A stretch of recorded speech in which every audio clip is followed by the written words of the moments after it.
मैं जानती हूँ कि आपकी कार्ट में अभी भी ऐसे प्रोडक्ट पड़े हैं जिनका डिसीजन आप नहीं ले पा रहे हो कि अभी तो विंटर्स थी, मेरी स्किन ड्राई थी, अब मैं ऑयली स्किन के लिए प्राइमर खरीदूं या ड्राई स्किन के लिए।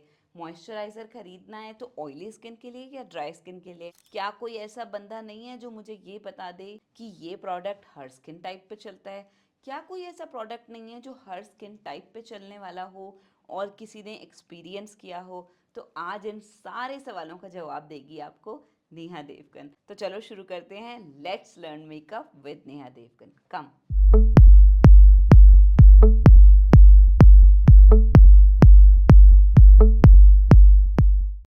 जितना मैं ये बिलीव करती हूँ कि मैं अपने मेकअप की नॉलेज आप लोगों के साथ शेयर करूँ, उतना मैं ये भी बिलीव करती हूँ कि क्लिनजिंग, टोनिंग, मॉइस्चराइजिंग हमारी स्किन का पार्ट होते हैं। और एक अच्छी मेकअप वैनिटी थोड़ा पैसा आपका खर्च कराएगी पर लंबा चलेगी और आपकी स्किन को कभी नुकसान नहीं देगी। तो आप क्या बिलीव करते हो?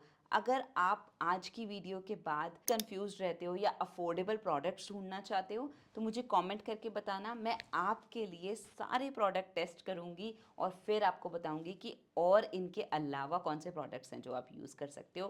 बट अगर आज की वीडियो वाले प्रोडक्ट्स आपने ट्राई कर लिए तो आप कभी किसी और प्रोडक्ट पे स्विच नहीं होना चाहोगे, ये मेरी गारंटी है। देखो, टेक्नोलॉजी ने हमारी ज़िंदगी आसान बना दी है। चाहे आप किसी भी ऐप पे जाओ, नाइका, टीरा या किसी ब्रांड की ऐप पे चले जाओ, आप हमेशा सर्च कर सकते हो products for oily skin, products for dry skin, products for combination skin, right? तो अब आपने हमेशा क्लिनजर जो है ना, सेटाफिल या सेरावी, इन दो ब्रांड्स के प्रोडक्ट्स को हमेशा लेना है। इंडिया के वेदर के हिसाब से इंडिया में कम से कम 10 महीने गर्मी रहती है और उस 10 महीने में आपकी स्किन जैसा बिहेव करती है, आपको वैसा ही क्लिनजर लेना है। तो अगर आपकी स्किन पे बहुत ऑयल आता रहता है तो सेटाफिल की वेबसाइट पे जाओ और वहाँ पे सर्च कर लो, नाइका की वेबसाइट पे जाओ, वहाँ पे सर्च कर लो moisturiser cleanser for oily skin, for dry skin, और वहाँ पे आपको कैटेगरीज में मिल जाएंगी। सेटाफिल, सेरावी याद कर लो, ये हर स्किन टाइप पे चलने वाले ब्रांड्स हैं जो कि मेडिकेटेड भी हैं और आपकी स्किन को कोई नुकसान नहीं पहुंचाते। तो किसी भी और ब्रांड को प्रमोट करने से पहले मैं बिलीव करती हूँ कि आपको प्रोडक्ट्स वो बताए जाएं जो वाकई में काम करते हैं, जो मैंने अपनी सारी ब्राइड्स पे यूज़ करे हैं इस 10 से 12 साल के करियर में। दूसरा स्टेप क्या होता है? टोनर। टोनर में मैं आपको पहले ही बता चुकी हूँ कि आप रोज़ वाटर ले सकते हैं या फिर आप टोनर स्किप भी कर सकते हो। और अगर आपकी बहुत ऑयली स्किन है और पोर्स को हल्का सा टाइट करना चाहते हो तो बोल लोगे, उसके अंदर आइस डालोगे और अपना फेस डिप करके रखोगे। ये हम अपनी सारी ब्राइड्स पे करते हैं। बहुत अच्छा रहता है, हमारी स्किन को थोड़ा सा रिफ्रेशमेंट मिल जाती है और लंबे समय तक हमारा मेकअप भी टिकता है। क्यों टिकता है? क्योंकि बहुत ऑयल नहीं आता है जल्दी से और मेकअप टिका रहता है। ऑल्सो जब आप इससे अपना मुंह पोछोगे तो हल्का हल्का सा ना पानी छोड़ देना अपने फेस पे, बिल्कुल थोड़ा चेहरा आधा गीला रहना चाहिए। उससे ये होगा कि आपका जब आप मॉइस्चराइज़र लगाओगे ना तो वो अच्छे से स्किन आपकी एब्जॉर्ब कर लेगी। मॉइस्चराइज़र की बात पे आते हैं। देखो, दो मॉइस्चराइज़र सबसे ज़्यादा ज़रूरी हैं। सेटाफिल का मॉइस्चराइज़र आप ले सकते हो। बहुत ड्राई स्किन है तो DAM, डेली एडवांस्ड मॉइस्चराइज़र करके इनका मॉइस्चराइज़र आता है, आप वो ले सकते हो। मैं डिस्क्रिप्शन में डाल दूंगी सारे प्रोडक्ट्स। और दूसरा, एम्ब्रॉयलीज। आज तक आपने किसी भी मेकअप आर्टिस्ट को जब भी सुना होगा ना, हमेशा उन्होंने एम्ब्रॉयलीज का नाम लिया होगा। मैं जानती हूँ एम्ब्रॉयलीज महंगी है, लेकिन सेंसिटिव स्किन, आपकी अंडर आइज के लिए, आपके नॉर्मल मॉइस्चराइज़र के लिए, आपके मेकअप के साथ काम करना है उस मॉइस्चराइज़र के लिए सिर्फ इसे लगाओ और ये प्राइमर का भी काम करेगी। तो आपके दो प्रोडक्ट्स के पैसे बच रहे हैं, मॉइस्चराइज़र और प्राइमर। अब मैं ऐसा नहीं कहती कि आपको कभी प्राइमर लगाना ही नहीं है। अगर आपकी प्रॉब्लमेटिक स्किन है, लाइक ऑयल बहुत आता है, मेकअप उतर जाता है, तब आपको अगला स्टेप लेना है प्राइमर का, जो कि होगा silicon based primer. Silicon based primer आपके हर रेंज में आते हैं।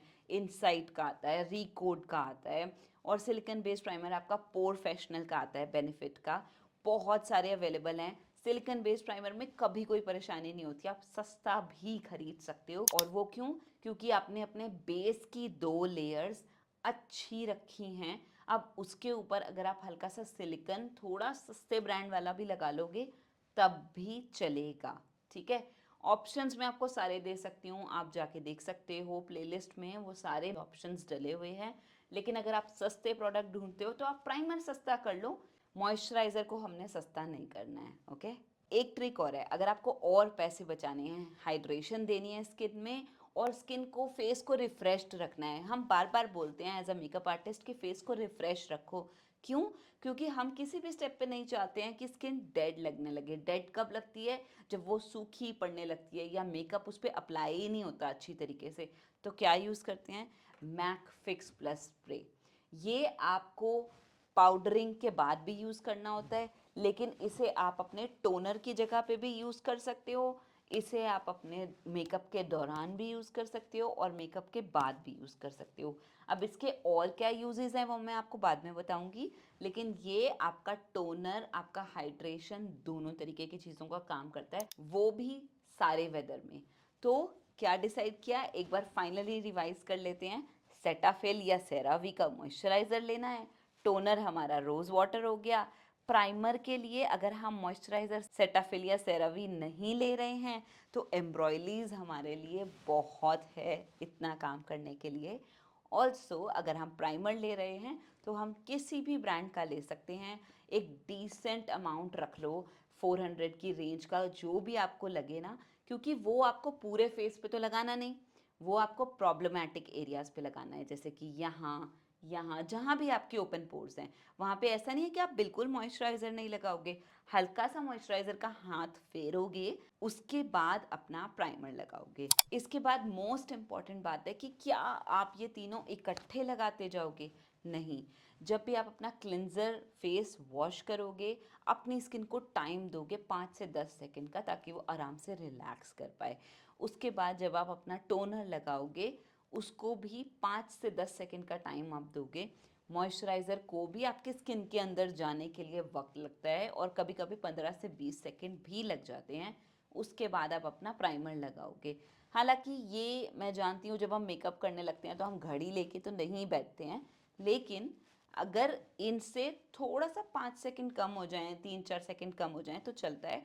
लेकिन एक के बाद एक अगर आप लगाते जाओगे तो जो नीचे वाली लेयर है, वो जैसे हम नेल पेंट के कोट्स लगाते हैं तो नीचे वाला लेयर फैल जाता है ना, वही होगा और मेकअप हमारा नहीं टिकेगा। अब प्राइमर में हमने बात कर ली कि जो प्राइमर हमें हाइड्रेशन देता है या हमारे पोर्स को मैट रखता है, पर एक और तरीके का प्राइमर आता है और वो है ग्लोइंग प्राइमर।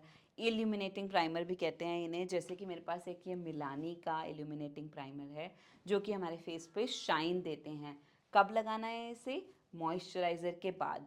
कहाँ लगाना है इसे? आपके इन एरियाज़ पे, जो भी आपके फेस की हड्डी है, जब भी आप फील करोगे, जो भी बोन एरिया है, यहाँ नहीं, बस ये जो अपर फेस पे आपका बोन एरिया है, जहाँ पे जब भी लाइट पड़ती है, आप देख रहे हो लाइट पड़ती है तो शाइन करती है, वहाँ लगाना है। लेकिन अगर आपके मेरी तरह यहाँ पे ओपन पोर्स हैं या फिर यहाँ ओपन पोर्स हैं तो यहाँ पे कोई भी चमकने वाली चीज़ नहीं लगेगी, नथिंग शाइनी एट ऑल, क्योंकि पोर्स को हम मैट करते हैं। इसीलिए मैंने आपको समझाया कि आप दो तरीके के प्राइमर भी यूज़ कर सकते हो। फॉर एग्जाम्पल, मैंने मॉइस्चराइजिंग के लिए एम्ब्रॉयलीज अपने पूरे फेस पे लगाई, जो कि एक प्राइमर ही है, और इन एरियाज़ पे मैंने शाइन देने के लिए एक इल्यूमिनेटिंग प्राइमर लगा लिया ऊपर से। अब आप इतने समझदार तो हो गई कि दो क्रीम जब आप अपने फेस पे लगाने लगे हो तो थोड़ी क्वांटिटी संभाल के लगाओगे, दोनों को ही भर भर के नहीं लगाओगे, क्योंकि बहुत सारा लगाया तो फेस स्लिपरी होने लगेगा और फिर फाउंडेशन कैसे टिकेगा। हमेशा अपनी बैक ऑफ द फिंगर्स को ऐसे करके देख लो कि ना तो ज़्यादा ड्राई लगना चाहिए और ना ज़्यादा ऑयली या स्लिपरी। अब सबसे ज़्यादा कॉम्प्लेक्स सिचुएशंस क्या होती हैं? मेरी स्किन एक काफ़ी कॉम्प्लेक्स सिचुएशन की ही है, तो चलो इसी की बात कर लेते हैं। मेरे यहाँ पे ओपन पोर्स हैं, ठीक है, उसके बाद यहाँ पे ड्राइनेस है और टी जोन पे मेरे ऑयल आता है। तो हम कैसे सॉल्व करेंगे मिस्ट्री? कमेंट करके बताना। तो चलो आपको यहाँ जवाब तो मैं दे ही देती हूँ, पर क्या मेरा जवाब सही है अब आप चेक करके मुझे बताओगे। मैं अपने ओपन पोर्स पे सिलिकॉन बेस्ड प्राइमर लगाती हूँ। हालांकि मेरी स्किन ड्राई है तो मैं फुल फेस पे मॉइस्चराइज़र ज़रूर लगाती हूँ। अगर आप मेरी वीडियोस भी देखते होगे तो मैं एम्ब्रॉयलीज़ के बगैर तो कुछ भी ऑपरेट नहीं कर पाती मेरी स्किन। तो एम्ब्रॉयलीज़ मैं बहुत सारा लगाती हूँ। एम्ब्रॉयलीज़ बहुत सारा कैसे लगाते हैं, इसे एक बार अपने फेस पे लगाओगे और उसे छोड़ दोगे, आप देखोगे कि ये आपकी स्किन में अपने आप ही अंदर चला जाएगा। इसे मास्क की तरह लगाओगे और छोड़ देना, ये अपने आप ही आपकी स्किन ले लेगी, आपको कुछ करने की ज़रूरत नहीं पड़ेगी। So I use Embryolisse and then I use anything which has silicone in it on my open pores and then I move ahead। अगर मैं उस दिन कोई ग्लोई मेकअप करने वाली हूँ तो मैं अपने हाइलाइटिंग पॉइंट्स पे हाइलाइटिंग प्राइमर या फिर हाइलाइटर भी लगा लेती हूँ। वो हम बाद में डिस्कस करेंगे हाइलाइटर के बारे में, बट हाइलाइटिंग प्राइमर के बारे में भी आपको जानना ज़रूरी था। इसीलिए मैंने आपको एक कॉम्प्लेक्स सिचुएशन बताई है जो कि बहुत मुश्किल है हैंडल करनी। तो अगर आप मेरी स्किन का आंसर दे पाए हो तो आपके बेसिक्स क्लियर हो गए हैं। अब मैं आपसे मिलती हूँ कलर करेक्टर की वीडियो के साथ। अगर आपके प्रोडक्ट से रिलेटेड कोई और सवाल होते हैं तो मुझसे पूछ लेना, मैं यहाँ आके आपको ये बेसिक वीडियोस के थ्रू क्लियर करती रहूँगी इन द मिडल, ताकि अब हमारा क्लिनजिंग, टोनिंग और मॉइस्चराइजिंग ख़त्म हो गया है, प्राइमिंग भी ख़त्म हो गया है। अब हम कलर करेक्टर की तरफ बढ़ेंगे जो कि एक और कॉम्प्लिकेटेड टॉपिक है। तो मैं चाहती हूँ कि आपके पुराने बेसिक्स की रिवीजन होती रहे और नए सीखने में आसानी रहे। ठीक है, फिर मिलती हूँ। On this note, this is Neha Devgan Singh, bye bye.